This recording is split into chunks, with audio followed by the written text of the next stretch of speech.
que estão mais atrás, se quiser passar mais para frente, pode. As cadeiras não são numeradas. Não é que você comprou aquele número e é obrigado a sentar todo dia aí, não, tá? Você pode vir mais para frente. Tá bem?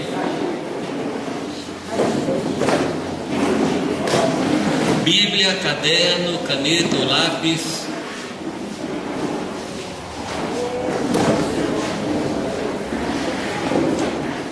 Uma observação aos irmãos que por praticidade não trazem a Bíblia de verdade, e que trazem o smartphone, o iPad, essa coisa aí. Deixa eu lhe dar uma instrução. O smartphone e o iPad são ferramentas ou são objetos que na maior parte do tempo a gente usa para entretenimento ou para alguma comunicação. Psicologicamente, eles não têm uma força de lhe ensinar alguma verdade. Psicologicamente, eu estou dizendo. Então você usa mais assim para passar uma mensagem, mensagens curtas. Então é alguma coisa que não tem muita ligação com o seu alma, com o seu espírito. Então é muito importante que, além do smartphone, do iPad ou qualquer tablet que você tenha, que você tenha um caderno para você escrever, correto? Quem trabalha na área de educação sabe que quando a gente escuta e escreve, isso aí passa por vários filtros, por vários processos na sua mente. Então você escuta, processo que você escuta, transforma isso em escrita, escreve, e ao escrever você está lendo. Então você passa por diversos processos ao escrever. Eu tinha um problema muito sério quando eu estudava, porque eu fazia as colinhas para os dias de prova e ficava muito bravo, porque na hora da prova eu tinha decorado o que tinha escrito, aí não usava cola, ficava muito bravo. E quando eu quero decorar um versículo, eu escrevo o versículo. Quando eu quero decorar um endereço, eu escrevo.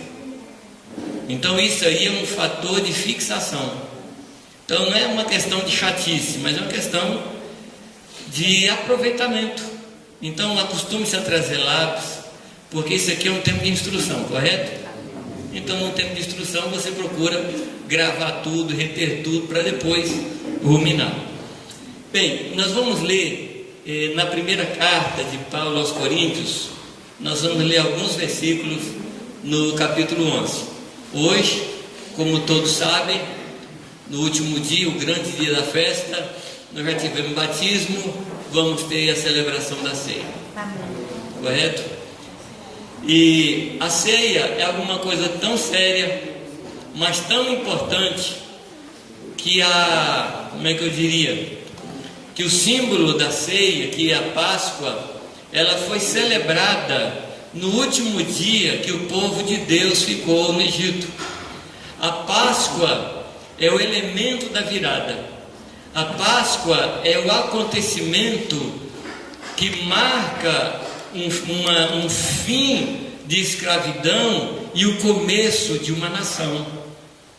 Então a Páscoa ela encerra um tempo de escravidão, encerra um tempo de vida velha e começa um tempo de vida nova.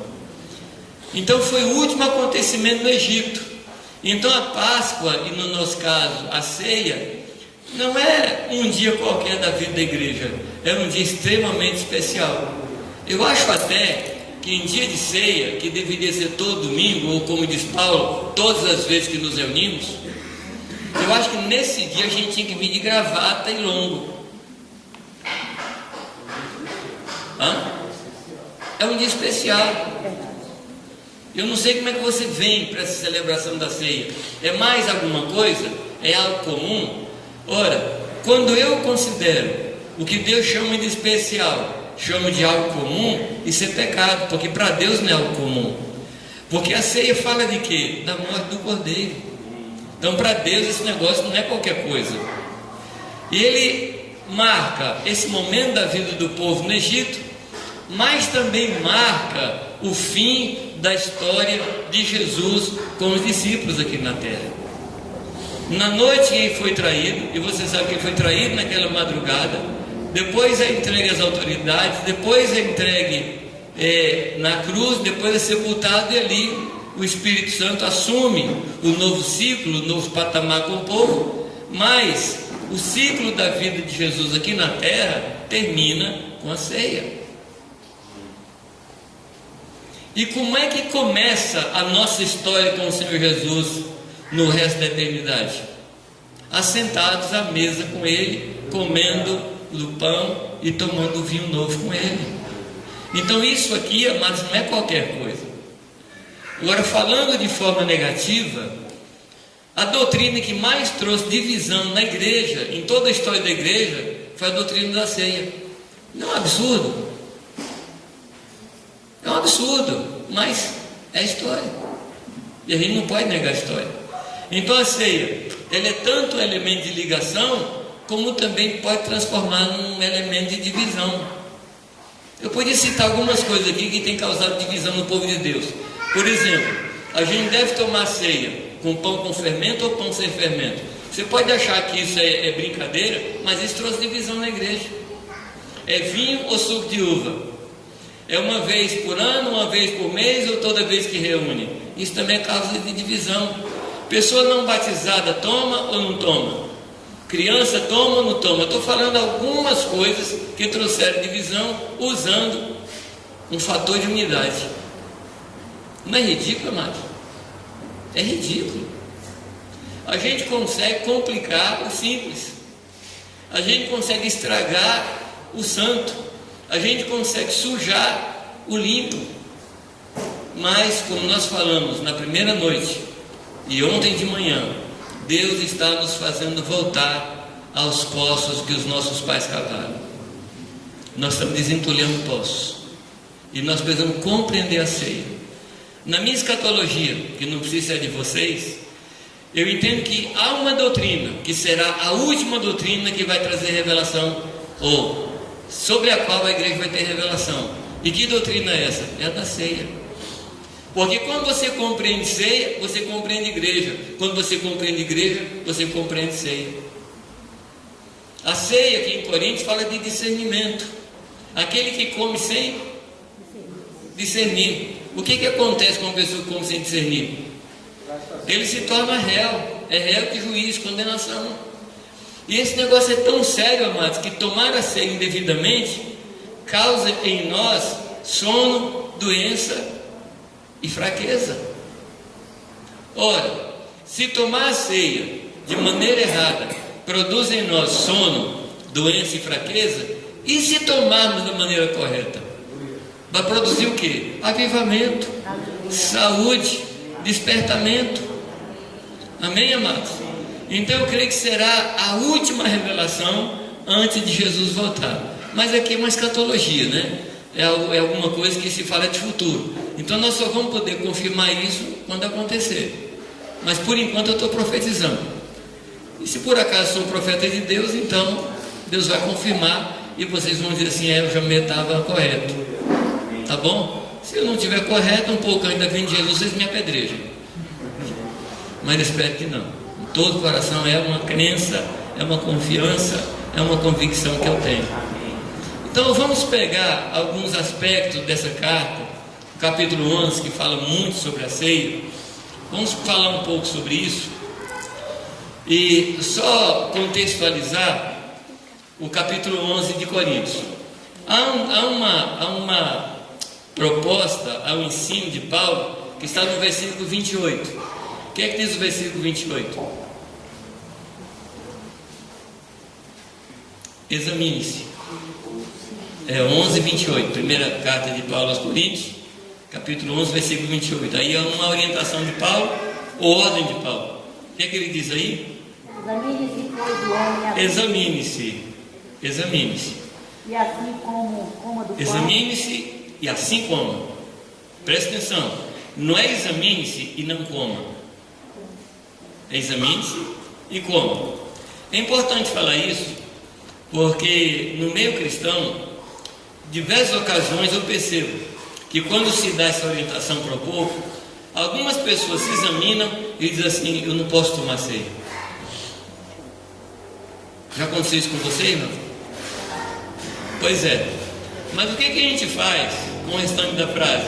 Examine-se e assim coma. Como é que a gente faz com esse resto da frase? Coma do pão e beba do cálice. Isso, mas como é que a gente faz quando algumas pessoas, ao se examinar, se acham indignas de participar e não participam? Porque o texto fala: examine-se e coma. Algumas pessoas examinam e não comem. Lá em Números capítulo 9, eu estou aqui já derivando, não quero derivar muito, não quero afastar muito, que eu quero comentar com vocês. Mas Números 9 fala do único motivo pelo qual uma pessoa está liberada de participar da ceia. Só tem um motivo: é se ela estiver de viagem. Porque se você estiver de viagem, você não está aqui para comer. Então é o único motivo. Porque, amado, se você se examinar e perceber que há alguma coisa em você que lhe faz indigno, o que você deve fazer? Participar. Participar. Porque a ceia está falando o que, amados? Do sangue.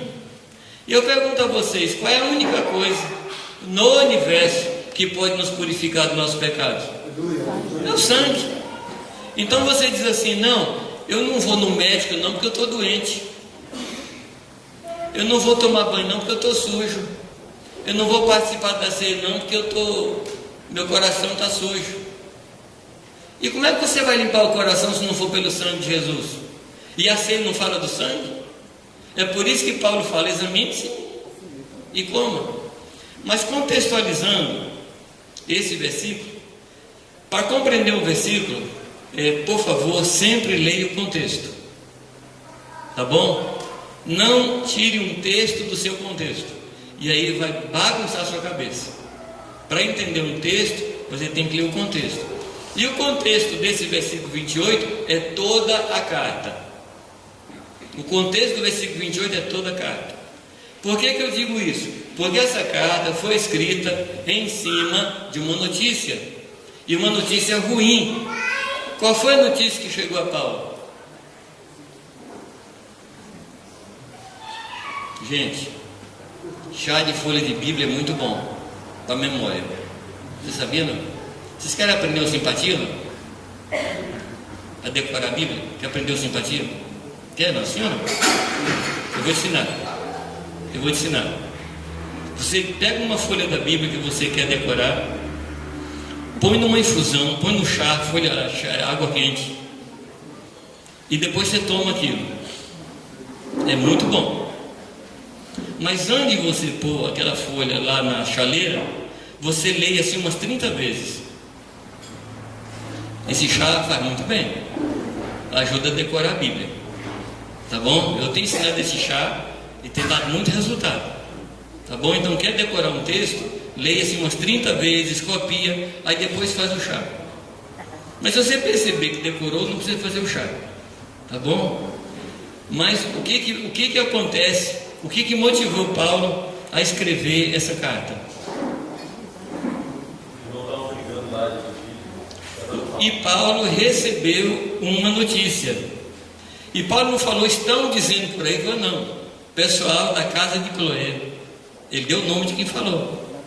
Me disse que entre vocês há preferências. A preferência é o começo da divisão e o começo da denominação. Então não posso preferir? Sim, eu posso preferir os outros em honra. Isso eu posso preferir. Então tinha aqueles que se diziam de Paulo, outros de Cefas, outros de Apolo, e tinha os mais espirituais que diziam ser de Cristo, que era a pior raça. E por que era a pior raça? Porque quem é de Cristo prefere Paulo, prefere Cefas e prefere Apolo. Quando ele está preferindo Cristo, ele está dizendo que está preferindo Cristo, ele está desprezando os outros. Então não se engane. Não se engane com isso. E aí Paulo pega essa notícia e com muita dor no coração, eu calculo que Paulo sentia, porque Paulo era um homem que compreendia o corpo de Cristo. é quem mais escreve sobre o corpo de Cristo, é Paulo, quem mais escreve sobre a igreja. E eu posso sentir o que Paulo sentia naquele dia, quando ele tem que tomar papel e lápis e escrever para os irmãos em Coríntios. E toda a carta ele trabalha em cima disso.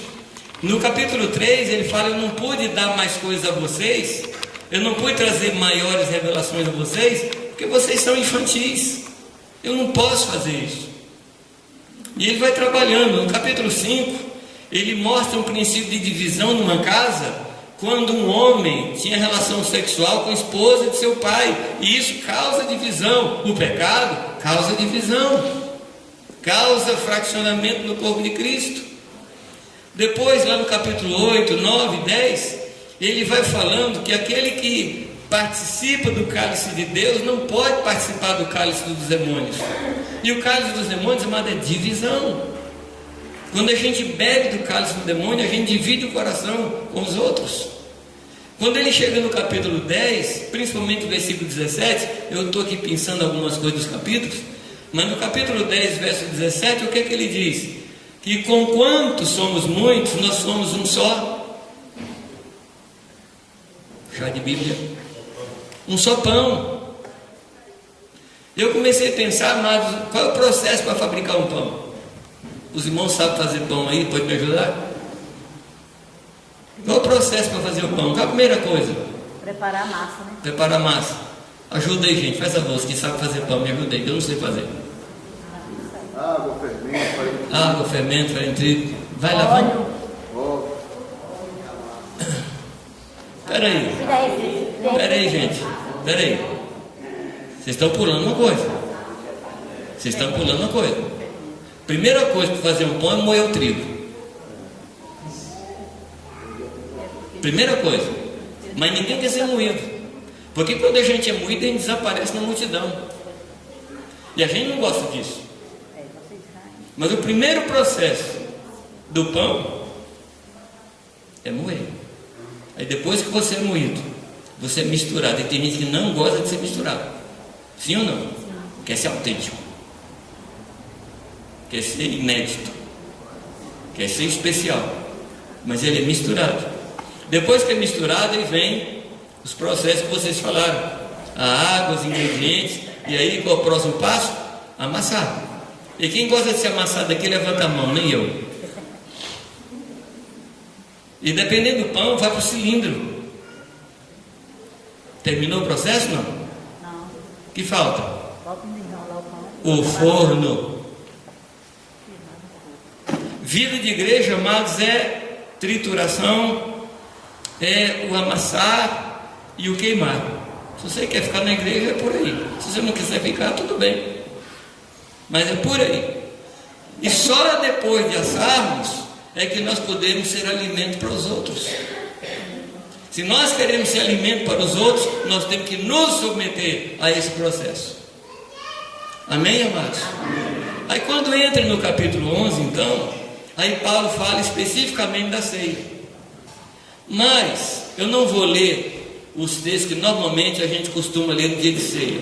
Eu vou ler aqui 2 versículos que a gente não lê. Versículo 17. Nós vamos ler o versículo 17 e o versículo 22. Do 11.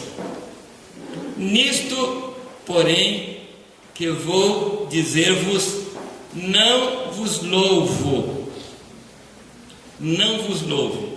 No versículo 22, o final do versículo tem outra vez a repetição: não vos louvo. Eu não sei se você algum dia já ouviu alguém chegar para você e falar assim: você está desclassificado, você está demitido, você não passou, você não chegou lá. Já aconteceu com vocês isso aqui, não? Pois bem, Paulo está chegando para a igreja em Corinto e diz: não louvo a vocês. Eu acho que aquele pessoal sentiu muito. Eu acho que não sentiu tanto quando Deus falou: eu não posso andar no meio de vocês, que vocês não são santos. E o povo rasgou as vestes. Você lembra disso? Não? Então não sei se na mesma proporção, mas aqui Paulo está escrevendo esse povo e diz: nisto não vos louvo. E eu gostaria de comentar com vocês então quais são os motivos pelos quais Paulo não louvava aos irmãos. Queria conversar com vocês. Então o versículo 17 diz assim: porquanto vos ajuntais não para melhor, senão para pior. Ou seja, uma reunião que pode ser uma tremenda bênção para nós, pode servir de maldição para nós. Concorda ou não? Eu não preciso concordar agora, eu vou falar e depois você diz se concorda ou não. O versículo 22, versículo 19, diz que até importa que haja entre vós heresias. O que é heresias? Heresias é um desvio da verdade. É um desvio da verdade. Para que os que são sinceros se manifestem entre vós. Versículo 20. E aqui tem uma palavra pesadíssima de Paulo. Ele diz: sorte quando vos ajuntais num lugar, não é para comer a ceia do Senhor. Anos atrás, eu fui ministrar numa congregação. Era uma congregação que a gente chama de histórica, e era dia de ceia, e eu ia pregar. Aí na hora ele foi celebrar a ceia, antes da pregação, e o pastor fez questão de dizer: olha, a ceia é para os membros desta igreja aqui, porque Cristo tomou a ceia só com os discípulos. E eu era novo, era mais cheio de carne do que eu sou agora. Eu dizia: também não quero, porque essa não é do Senhor, essa é dessa denominação, eu também não quero isso não. Quer dizer, eu reagi mal, né? Era verdade, eu não precisava fazer isso. E ele diz assim que quando esse pessoal aqui, os coríntios, ou corintianos, conforme você queira, corintiano dá trabalho, misericórdia. O que mais me espanta, César, é que na igreja corintiana tinha São Paulino, tinha São Apolino, tinha cristão. Que confusão terrível essa igreja. E aí 21, porque comendo, cada um toma antecipadamente a sua própria ceia, ou seja, não é do Senhor. Então existe uma possibilidade de eu estar num ambiente santo, fazendo uma coisa santa, mas não uma coisa do Senhor. Eu estou fazendo uma coisa minha, uma coisa particular. É o que Paulo está falando. Se você quiser entender melhor isso aqui, vá um pouquinho mais adiante no versículo 33, para você ver o que Paulo estava dizendo e qual era o motivo pelo qual não louvava. Diz assim: portanto, meus irmãos, quando vos ajuntais para comer, o que diz? Esperai uns pelos outros. Esperai. Agora, esse negócio de ceia me chama muita atenção, eu observo muito, eu aprendo muito na observação.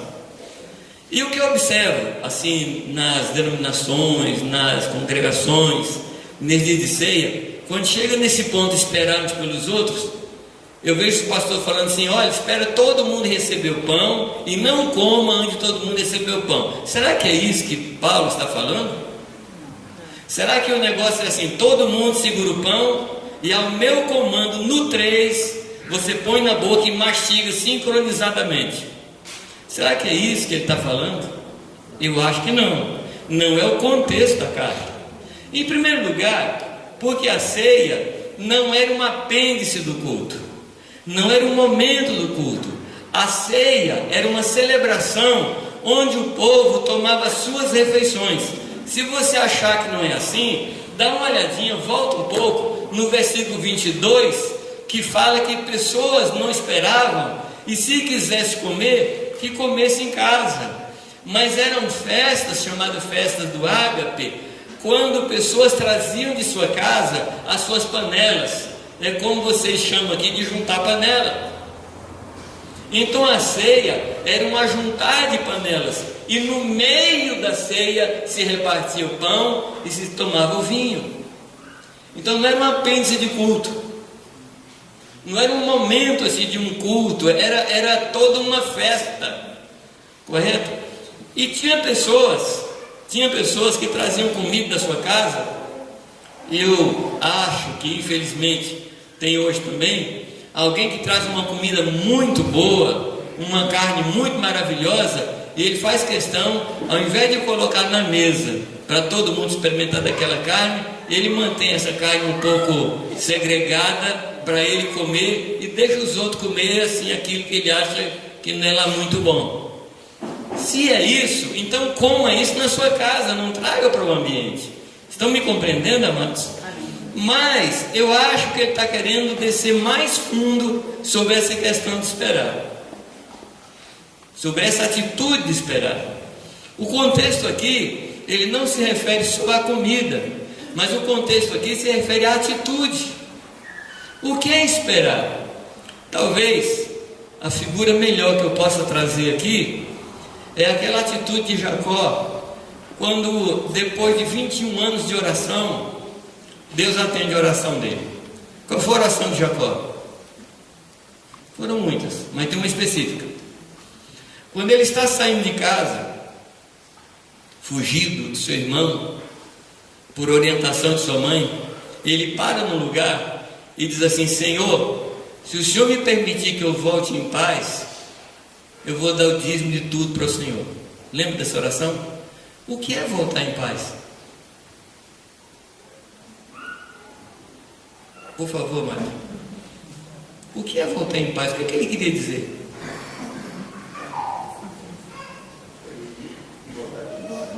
Reconciliar com seu irmão. Voltar em paz seria reconciliar com seu irmão. E durante 21 anos ele ora por isso. Por quanto tempo você tem orado pela unidade da igreja? Unidade da igreja é um assunto que ocupa o seu coração? Ou é um apêndice? Ah, Deus, inclusive, onde é a igreja? Abençoa minha mãe, minha tia, cura meu cachorro. Ah, e também onde é a igreja? Eu acho que não é por aí não. Quando Jacó volta, e Jacó era um muito sabido, né? Muito perspicaz. Então o que é que ele faz? Quando está chegando perto das terras do seu irmão, ele junta um rebanho de muitos animais para dar de presente para o irmão e manda na frente.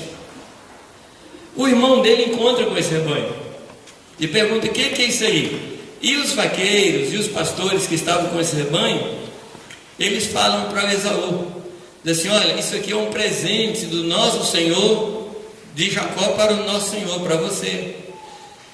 Esaú não recebe, ele continua até se encontrar com Jacó. E Jacó diz que quando vê Saul, ele vê como o rosto de Deus, porque são 21 anos de oração respondida naquele dia. Amém, amados? Amém. Uma expectativa de 21 anos. Ele queria ver o seu irmão, por isso ele vê o rosto do irmão como o rosto de Deus.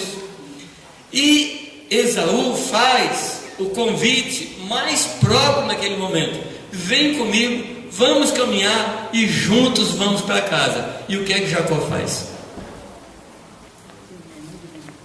O que é que Jacó faz, amados? Vocês não estão lembrados da história, não? Ele diz assim: eu não posso seguir no teu passo, porque eu tenho ovelhas que mamam, eu tenho ovelhas de leite, e se eu apressar meu passo, eu vou matar essas ovelhas. Ou seja, ele renuncia à resposta da oração para andar com os mais débeis. Isso é esperar. Isso é esperar. Esperar aquele que caminha mais lento, esperar aquele que é mais fraco, esperar aquele que não concorda comigo, esperar aquele que não crê como eu creio, mas esperar. Porque, amados, o objeto da nossa vida, o objeto da cruz de Cristo é que nós sejamos um. Então como é que eu posso caminhar com Esaú, deixando os mais fracos para trás? Quando eu tenho essa atitude de esperar, eu estou celebrando a ceia do Senhor. Você quer participar da ceia do Senhor? Tenha uma atitude de esperar. Os débeis na fé. O que é que se deve fazer com o débil na fé? Tempos atrás eu estive no Canadá visitando um pastor que tinha sido disciplinado pela sua igreja. Você quer saber qual foi o pecado dele? Não? Depressão. Depressão. Ele estava deprimido. A denominação cortou ele, porque deprimido não pode pastorear. Porque se uma pessoa deprimida, você faz um negócio desse, o que acontece com uma pessoa assim? Vai morrer. Ao fraco, você tem que carregar no seu ombro. Esse é o sentido da palavra suportar. Suportar os uns aos outros, não é tolerar. Tolerar é uma coisa, suportar é outra. O que é suportar? É o que essa coluna está fazendo com o telhado. Ela está reclamando? Não. Ela está fazendo o seu trabalho. E o nosso trabalho é mais suportar uns aos outros, no temor de Cristo, no amor do Senhor. Se é que tem pessoas mais fracas que você. Mas se você considerar aquele irmão débil, é sua responsabilidade colocá-lo sobre os seus ombros e ajudá-lo a caminhar. Você já viu em alguns momentos das Olimpíadas situações como essa. Eu não me esqueço de um quadro de uma corredora de maratona. Quando ela entra no estádio, ela está trocando as pernas. Vocês já viram essa cena, né? E aí, quando ela está chegando perto da faixa ali, alguém tenta ajudar, ela fala, não, eu tenho que caminhar. Eu tenho que caminhar. Quando ela cai, a pessoa chegou perto dela, levanta. Mas já houve casos, se eu não me engano, na última Olimpíada, um corredor, não sei se foi 400 ou 100 metros rasos, ele se machuca e cai na reta de chegada. Um corredor que estava na frente dele, olhando para trás, vê ele caído, se recusa a caminhar e volta e vem ajudá-lo. Quer dizer, ele abre mão do prêmio para andar com quem está atrás. Isso é esperar. Amém, amados? Você está disposto a esperar? Esse é o espírito da ceia. Quando a gente espera, quando a gente aguarda, quando a gente suporta, quando a gente traz para perto, não para discutir, mas para amparar, nós estamos vivendo no Espírito de Cristo, no Espírito da ceia. Amados, se o Senhor fosse tratar a gente como a gente trata os outros, eu lhe garanto uma coisa, hoje nós estaríamos com os pés todos queimados, perna, corpo, cabeça, tudo queimado, estaríamos no inferno. Mas o Senhor suportou o povo dele no deserto por 40 anos, um povo que virou as costas para ele, um povo que o negou. Ele esperou, porque o nosso Deus é o Deus longânimo. O que é o longânimo? É aquele que tem disposição para sofrer por longo tempo. Isso é o que significa a palavra longânimo: ter disposição para sofrer por longo tempo. Que Deus nos ajude, amados. Que o Senhor nos ajude. O que Paulo reprova, amados? O que Paulo diz que então ele não nos louva? Vamos lá para o versículo 15 do capítulo 12. Capítulo 12, versículo 15. Eu estou assim com uma tentação muito forte de pegar cada versículo aqui de Coríntios, mas não vou fazer isso não. Eu vou resistir à tentação. Esse livro é maravilhoso. Amém. Deus do céu, esse livro é fantástico. Fantástico esse livro. Esse livro mostra que a vida da igreja, ele é a manifestação da Trindade. Volta só um pouquinho aí no capítulo 12, volta aí. Capítulo 12, versículo 4, diz assim: há diversidade nos dons, mas o Espírito é o mesmo.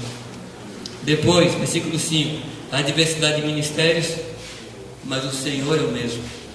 Versículo 6, há diversidade nas operações, mas é o mesmo Deus que opera tudo em todos. Aí você vê Deus, o Espírito Santo e o Filho agindo na vida da igreja, no Espírito da ceia. Quando a gente abre espaço e toma a ceia na atitude correta, a Trindade se manifesta, a Trindade chega em nós. Amém, amados? Amém. Esse livro é fantástico, maravilhoso. Versículo 15 do capítulo 12. O que é que diz aí? Se o pé disser, porque não sou mão, não sou do corpo. O que ele está mostrando aqui, amados? Ele não está falando de pé, ele está falando de pessoas, concorda ou não? E o que a pessoa estava dizendo? Já que eu não sou isso, então eu não sou. Já que eu não tenho essa posição, então eu não sou. Ele está inconformado com aquilo que Deus falou que ele é. O que ele era? E o que ele queria ser? Olho. Meu amado irmão, se você foi chamado para ser pé, seja o pé mais bonito da face da terra, seja o pé mais lindo da face da terra, seja o pé mais forte da face da terra. Amém? Se Deus chamou você para ser uma unhazinha lá do dedo mínimo, seja a unhazinha mais linda que existe, seja uma unha cheia do Espírito Santo. E quando ele toma essa atitude, ele está dizendo assim: eu gostaria de ser outra coisa, mas porque eu não sou, então não tem parte. Pessoas que não ouviram de Deus de forma direta no seu coração qual é o seu chamado. Mas eu quero dizer, amados, que a única forma de você compreender o seu chamado e discernir o seu chamado não é se afastando do corpo, é ao contrário, é estando no corpo, porque quem vai falar o que eu sou são os irmãos e não eu. São os irmãos que revelam o que eu sou pelo Espírito Santo. São os irmãos que dizem o que eu sou. A minha identidade eu encontro na vida da igreja e não sozinho. Assim acontece com a criança. A criança nasce, ela não tem noção do que ela é, nem noção das partes do seu corpo. Mas na medida que ela vai crescendo, o seu corpo vai revelando para ela como é que funciona as diversas partes. Eu preciso perceber que é o corpo de Cristo que diz o que eu faço. Não sou eu que digo o que eu faço. Em Jundiaí nós somos 13 presbíteros. Parece que tem mais presbítero do que gente. E nós estamos num processo de descoberta dos nossos ministérios. Já fazem 13 anos. Estamos descobrindo ministérios. E quem diz o que eu sou são meus irmãos. E na medida que eles dizem que eu sou, eu funciono. Paulo falou isso. Paulo, apóstolo, segundo a fé dos santos.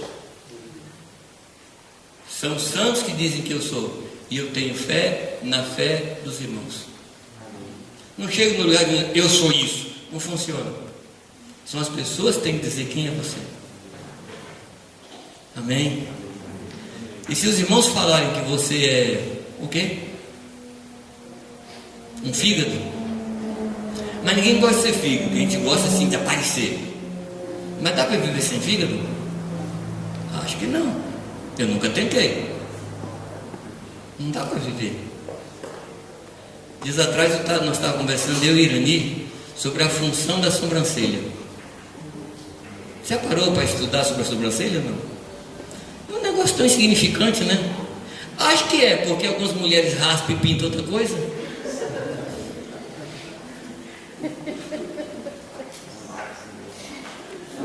A sobrancelha, se você quiser saber, ela cumpre aqui na testa a função da grama no barranco. Ela não deixa cair as coisas. E também protege do suor não chegar no olho. Tudo no seu corpo tem função. E quando você levanta e percebe que seu braço está meio paralisado, o que você faz? É assim mesmo, a vida é assim. Ou você corre no médico? Então, você tem ministério no corpo de Cristo. Você tem função. Deus lhe colocou no corpo como lhe aprove. Não existe na igreja gente sem função. Não existe. Eu fico muito não sei se chateado, ou com raiva, não sei qual é o nome daquilo que eu sinto, quando eu pergunto, indignado, né? Bonito, né? Quando eu pergunto a alguém assim, o que você faz na igreja? Ele fala assim, não faço nada não, sou só membro. Eu falei, peraí, no corpo de Cristo tem os membros e o cabeça. Você não está conformado em ser membro, quer ser cabeça? O cargo de cabeça não está vago. Ele está firme lá, está tranquilo e não nervoso. Então você tem que descobrir o que você é e funcionar em plenitude. Amém? Mas como é que nós vamos descobrir o que nós somos? No funcionamento do corpo de Cristo. Pergunte aos irmãos, o que você acha que eu sou? O que diz os homens que eu sou? O que diz os homens que eu sou? O que vocês dizem sobre mim? E na medida que a gente caminha, os irmãos vão reconhecendo o que Deus fez na minha vida, porque eu tenho que funcionar segundo a fé dos santos. Amém? E se Deus lhe falar o que você é, solte foguete, faça festa e seja pleno no que Deus falar de você. Quando a pessoa diz, porque eu não sou isso, eu não sou aquilo, entra num processo de autonegação. Eu começo negando o que eu sou. Isso provoca em mim um alinhamento. Eu me afasto, eu me aparto, porque eu não estou conformado em ser o que eu sou. E eu começo a me apartar, porque eu não sou aquilo que eu gostaria de ser. E entro numa frustração, numa decepção fantástica. Eu me afasto, paro de me envolver na vida da igreja, entro em apatia e por fim eu entro em amargura. Então é um negócio muito sério não ser o que Deus diz que eu sou. É muito sério. Deus não vai deslocar você de uma parte do corpo para outra parte do corpo só para lhe agradar. Já pensou o pé, no caso aqui, está insatisfeito em ser pé. Aí Deus fala, tudo bem querido, vou colocar você no ombro então. Pensa bem uma pessoa com o pé no ombro. Primeiro é ridículo, é feio, segundo não funciona. Não funciona. Você só vai poder funcionar em plenitude no lugar que Deus colocou você. Algum amém não? Amém. Amém. Ele começa a se afastar, não se envolve mais, não se encaixa mais, não batem comigo, todo mundo está errado, e o que eu vejo aqui me dá vergonha. Esse é o processo. É assim, Zé? É assim. É assim. Então eu preciso aprender a esperar. Eu preciso aprender a ouvir os irmãos falando e funcionar naquilo que os irmãos falam de mim. Amém, amados? A funcionar segundo o que os irmãos falam. Uma outra coisa que Paulo fala e motiva a Paulo dizer, nisto não vos louvo, está no versículo 21 do próprio capítulo 12. Aos irmãos que chegaram depois, eu estou falando duas frases, que na realidade é uma só, quando Paulo fala aos Coríntios, nisto não vos louvo. E por que Paulo não louvava? Versículo 21. Aí a coisa realmente está feia. O que diz aí? E o olho não pode dizer, não tenho necessidade de ti. Meu Jesus, que coisa mais doida. Se a pessoa um olho andando sozinho por aí, nem anda, não tem pé, nem cabeça. É um negócio sem pé nem cabeça, né? É ridículo. É ridículo. Eu não tenho necessidade de ti. O que ele está dizendo? Eu posso viver sem você. Isso que ele está dizendo. E amados, ninguém pode viver sem o corpo. Porque o sangue de Jesus, ele flui nas veias e artérias que estão ligadas no corpo. Então quando eu me afasto do corpo, o que acontece? Eu deixo de receber a vida de Deus. Amém? Amém. Nós tínhamos um amigo muito chegado, que hoje está com o Senhor, que ele dizia uma frase assim de impacto. Ele dizia, o sangue de Jesus tem poder e não tem. Ele gostava dessas frases de impacto. Porque ele dizia assim, a única maneira do sangue funcionar é dentro do corpo. Você pega uma mão e separa, Ainda que a Bíblia diz que a vida está no sangue, ainda que você pegue uma bolsa de sangue e jogue em cima daquela mão, a mão vai continuar morta. Porque o sangue só tem poder se essa mão estiver conectada no corpo. Amém, amados? Amém. Então o sangue de Jesus tem poder no ambiente correto. Mas fora do ambiente ele não tem poder para fazer nada. E aí essa pessoa o que diz? Não tem necessidade de ti. Anos atrás eu estava numa reunião de pastores e a gente estava tratando com 2 irmãos que estavam se separando. Irmãos muito preciosos, muito preciosos.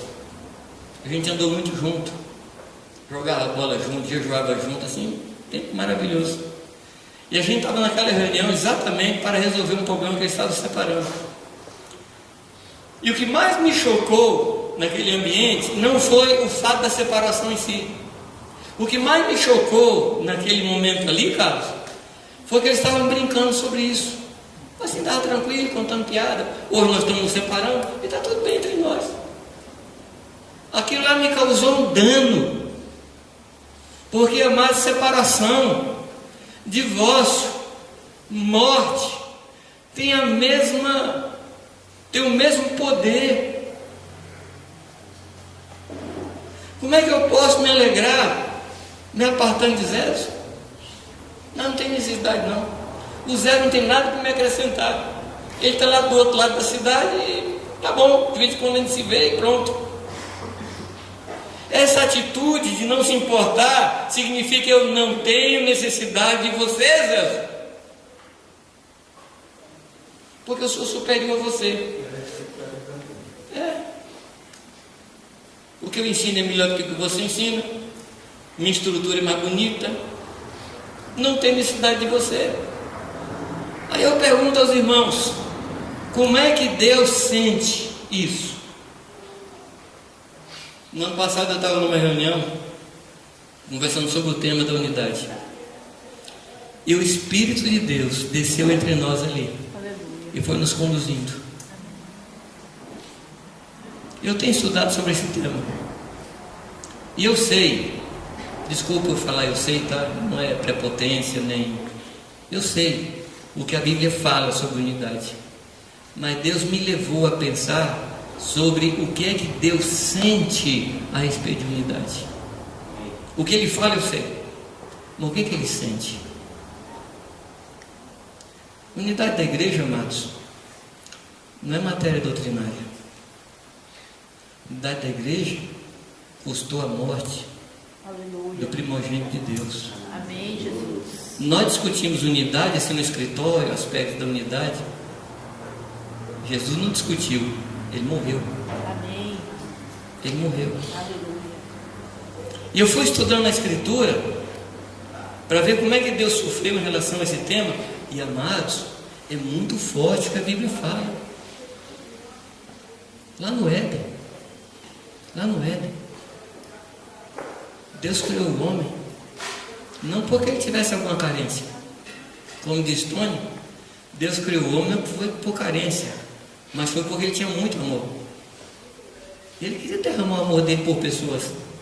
Então ele criou o homem, não é que ele se sentia sozinho. Gente, eu estou tão sozinho, tem só bilhões e bilhões de anjos do meu lado aqui, o Espírito Santo está aqui, Jesus, o Cordeiro está do meu lado aqui, eu estou me sentindo muito só, então eu vou criar o homem. Mas nada a ver, nada a ver. Ele criou o homem porque ele tinha excesso de amor. Ele criou o homem.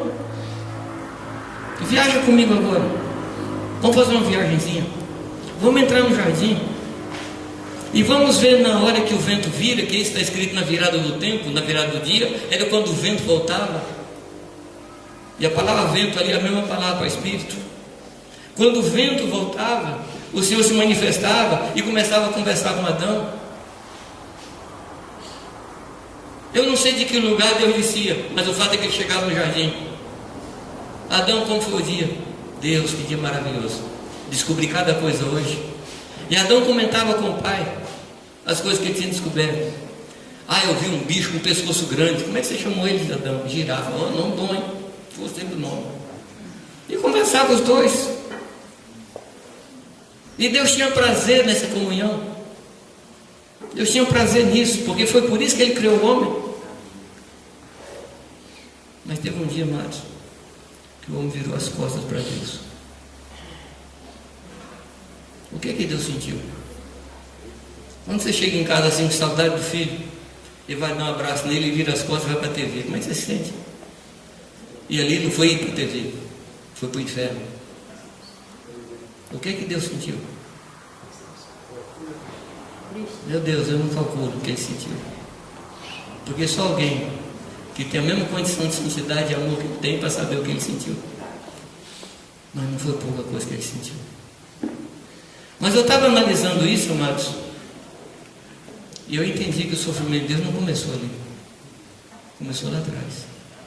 Quando Deus um dia, Deus o Pai, Deus o Espírito, Deus o Filho, numa reunião, Eles disseram, vamos fazer o homem.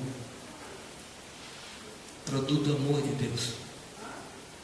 Lembra que todas as coisas Deus fez por sua palavra. Mas o homem, desculpa a minha imaginação, tá? Deus sentou no chão, pegou o barro e moldou o homem, pôs a sua impressão digital no homem. O homem para Deus não é só matéria de palavra, é matéria de envolvimento dele com a pessoa. E mais do que isso, Ele soprou nas narinas do homem, Ele fez respiração boca a boca. Aleluia. E o homem veio a viver. Glória a Deus. Mas será que naquele dia que Deus estava planejando o homem, Deus sabia que o homem ia virar as costas para Ele? Se você soubesse que o seu amigo ia virar as costas para você, você teria esse amigo? Deus é estranho, porque sabendo que Judas ia traí-lo, Deus manteve Judas. Sabendo que o homem ia traí-lo, Deus resolveu criá-lo. Sabendo que para resgatar o homem, o filho dele teria que vir para morrer na cruz. E Deus assim mesmo nos criou, tendo todo o prejuízo que uma pessoa pode ter.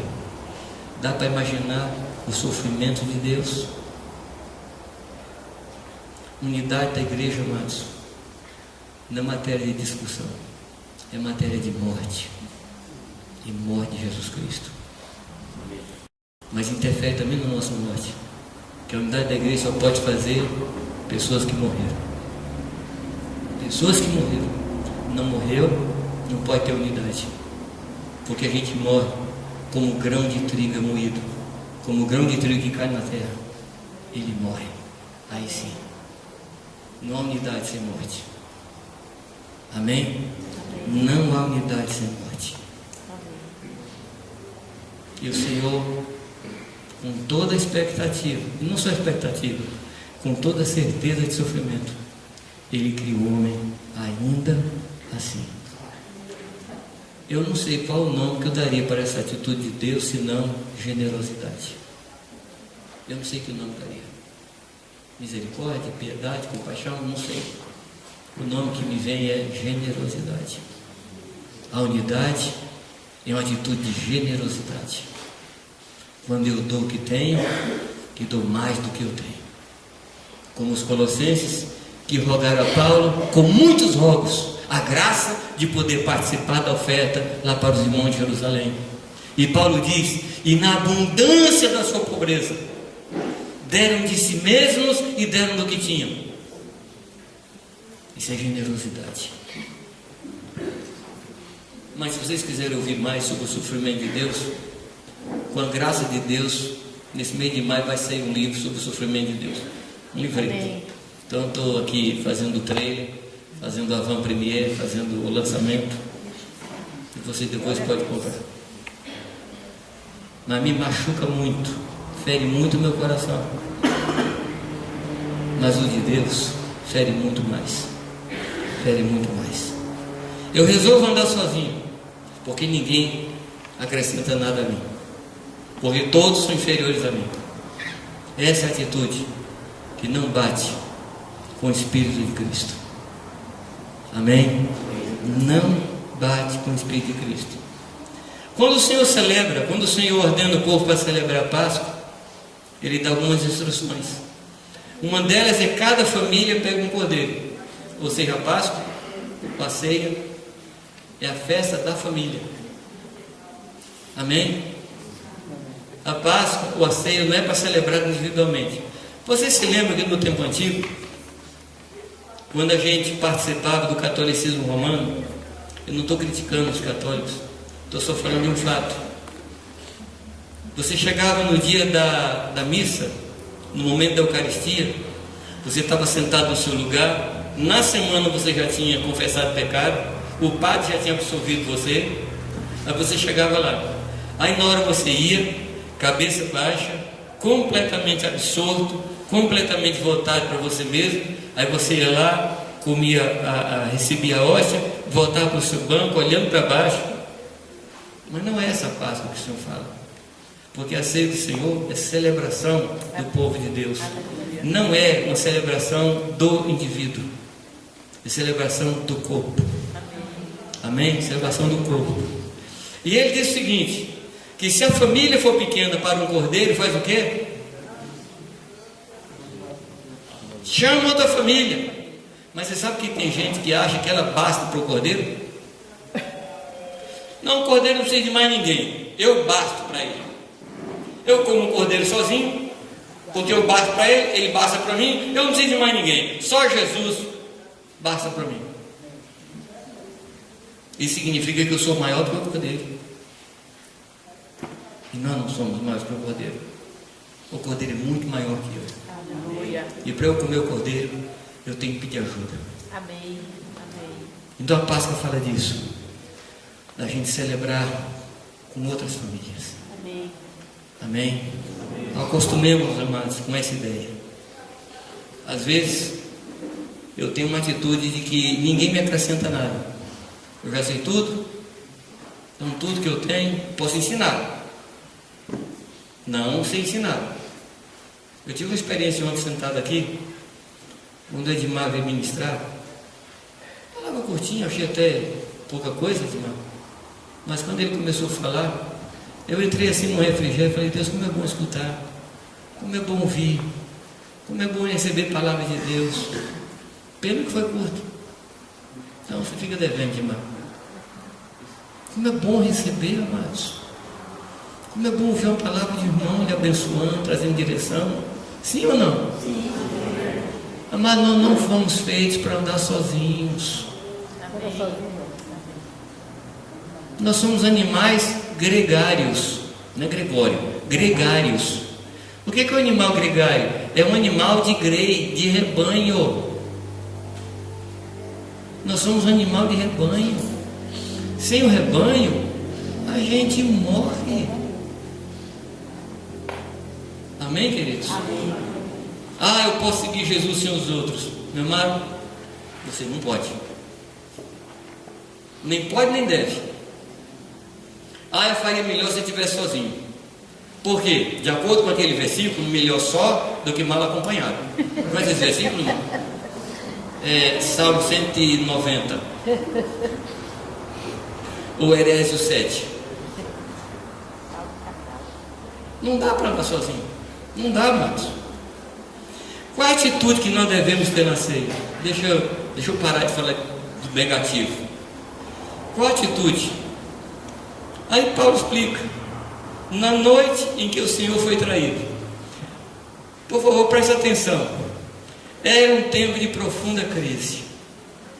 Era um tempo de dor absoluta. Em que um homem, em que ele tinha investido tudo que ele investiu em todos, aquele homem determina naquela noite vai trair Jesus. E o interessante é que se fosse na minha religião, eu não dava o pão para Judas. Você daria, não? Não. Esse cabra safado, desculpa a expressão. Dava não. Você daria pão para Judas? Não. Eu não. Graças a Deus não fui eu que estava celebrando a ceia naquela noite. Graças a Deus. E Judas, amados, está do lado de Jesus. E Jesus pega o pão e molha no vinho. Isso era algo que se fazia para pessoas especiais. E Judas era especial para Jesus. No último encontro, Jesus e Judas, quando Judas vem para prender Jesus, Jesus diz assim: a que viestes, amigo? Não é amigo como a gente fala para o frentista, não é amigo como a gente fala, porque as expressões do Senhor refletem a verdade do coração dele. Jesus nunca falou por força de expressão. Jesus sempre falou o que quis falar e sempre quis falar o que falou. Olha, eu estou chamando de amigo, mas não é bem isso. Não, era bem isso. Eu aprendo a lição com esse negócio. Eu tenho que ser amigo das pessoas. Eu não tenho liberdade de não ser amigo, ainda que eu dê aos outros liberdade de não ser meu amigo.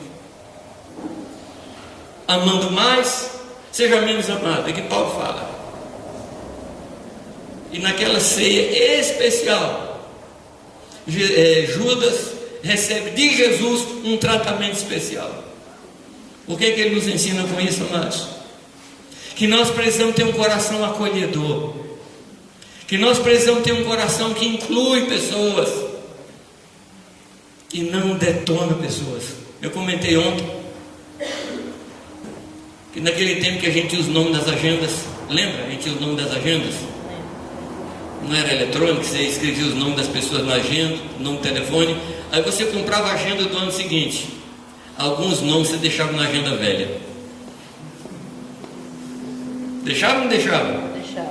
O Espírito cristão fala de trazer todas as pessoas para a agenda nova. Nós não podemos riscar pessoas do nosso coração, porque o Senhor não risca.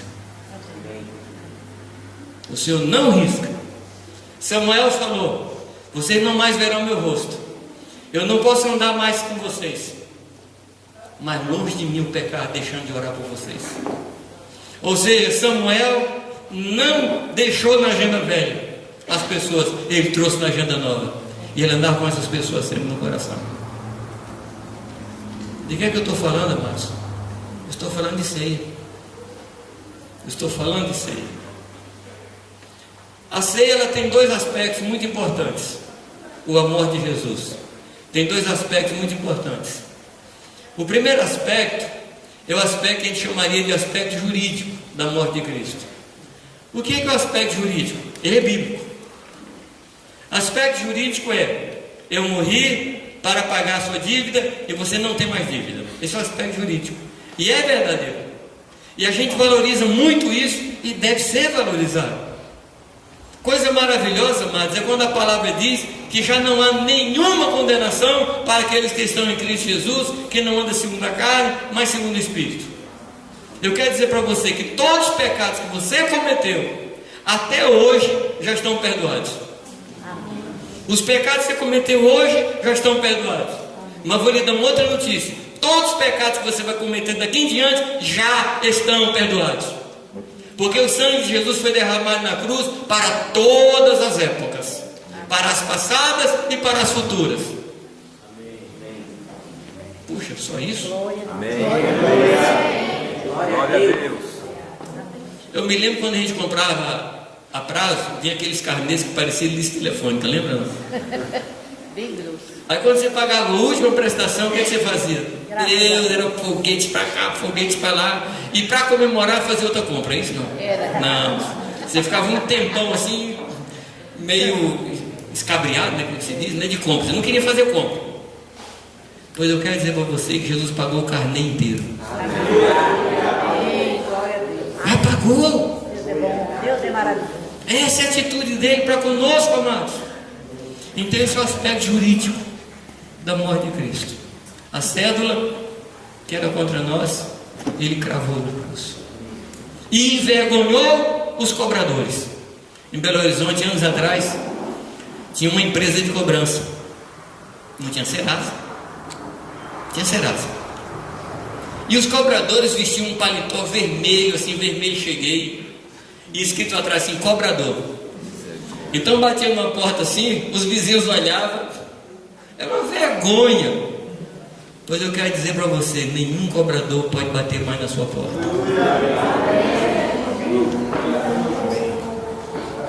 Não há mais condenação, não há mais cobrança. Você está completamente livre. Você pode entrar no Santo dos Santos com o rosto descoberto e olhar para Ele Sabe por quê, amados? O Cordeiro Santo e Imaculado tomou o seu sangue, subiu diante do trono de Deus e falou: Pai, isso aqui basta. O Pai falou: Filho, isso basta. Nunca mais ninguém precisa matar cordeiro. Nunca mais ninguém precisa matar rolinho. Nunca mais ninguém precisa matar bode. Nunca mais ninguém precisa matar touro, porque o Cordeiro Imaculado morreu uma vez por todas. E nós não precisamos mais carregar pecado. Glória a Deus. Isso é ceia. É o aspecto jurídico. Mas tem um outro aspecto. A palavra diz em João 11, do 51 ao 53, tem essa ideia de que ele morreu na cruz para juntar num só corpo os filhos dispersos. Eu vou repetir. Ele morreu na cruz para juntar num só corpo os filhos dispersos. Amém. Glória a Deus. Hoje a igreja está dispersa, mas não vai estar mais. Amém. Não vai estar mais, porque o Senhor está fazendo essa obra. Porque Jesus não vem para muitas noivas. Você sabia que Jesus não tem harém, né? Jesus não tem harém. O que é o harém? Muitas mulheres. Quantas esposas Jesus tem? Uma só. Amém. E ele vem para essa esposa. Glória a Deus. Amém. É por isso que eu digo a vocês que a última revelação que nós vamos receber antes da volta de Jesus é a revelação da igreja. Amém. Porque nós precisamos nos preparar. Nós precisamos acabar com as divisões. Amém. Amém, Jesus. E Efésios capítulo 2 diz que Jesus derrubou a parede de separação que havia entre nós. Peraí, Paulo fala uma coisa que não está na Bíblia. O muro de separação não está na Escritura. Você não encontra esse muro de separação em nenhum outro livro da Bíblia. Mas de que ele fala? Os judeus, no templo, eles construíram um muro. E tinha uma porta. E acima dessa porta estava escrito: o gentio que passar daqui para lá morre. Jesus veio e derrubou esse muro. Porque Deus não colocou muro, Deus colocou um véu. Aleluia. Lembra do véu? Que foi rasgado de cima para baixo, mostrando que foi iniciativa de Deus rasgar o Glória a véu. Deus. Aleluia. O Senhor põe véu, a gente coloca muro. E o muro que a gente coloca é para nos separar das pessoas e nos proteger. Mas o véu que Deus pôs foi para nos proteger e não protegeu. Porque o homem pecador que entrasse no Santo dos Santos morreria. Então Deus põe um véu para impedir que a gente morra. O véu foi para a nossa proteção, assim como o anjo no jardim foi para a nossa proteção. Porque se o homem entrasse depois de haver comido a árvore da ciência do bem e do mal, se ele entrasse e comesse da árvore da vida, ele estaria eternamente separado de Deus. Então Deus coloca um anjo, não para proteger uma propriedade, mas para nos proteger.